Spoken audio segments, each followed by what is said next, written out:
অংশীজনদের সঙ্গে আলোচনা সাপেক্ষে কেবল অপারেটরদের সমস্যা সমাধানে কাজ করা হবে বলে জানিয়েছেন তথ্যমন্ত্রী জহিরউদ্দিন স্বপন। জানান, বিটিআরসি এবং কেবল অপারেটরদের সমন্বয়ে একটি কাঠামো তৈরি করতে পারলে সবার সমস্যার সমাধান হবে। রাজধানীর লেডিস ক্লাবে কেবল অপারেটর অ্যাসোসিয়েশন বাংলাদেশ কোয়াবের ইফতার অনুষ্ঠানে যোগ দিয়ে এমন আশ্বাস দিয়েছেন তথ্যমন্ত্রী।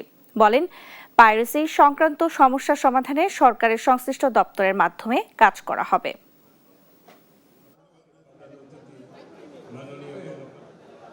যাত্রা শুরু তিনি আমাদের দেখতে পাচ্ছেন মাননীয় প্রধানমন্ত্রী ওনার মন্ত্রণালয়ও করে আমাদের ডাকে সাড়া দিয়ে আমাদের কাছে কিন্তু সেই বিজ্ঞাপন রাষ্ট্র সরকার এবং বিটিআরসি যৌথভাবে যে আপনাদের স্বার্থকে নিশ্চিত করে আমরা যদি কোনো কাঠামো তৈরি করে ফেলতে পারি, তাহলে আমি মনে করি যে আপনাদের ব্যবসায়ী হিসেবে আপনাদেরকে তখন সুরক্ষা দেওয়া সম্ভব হবে। আমি শুধু এতটুকু প্রতিশ্রুতি ঘোষণা করতে চাই যে কোনো ধরনের ব্যবসায়িক উদ্যোগকে সুরক্ষা দেওয়াই হবে আমাদের সরকারের কাজ।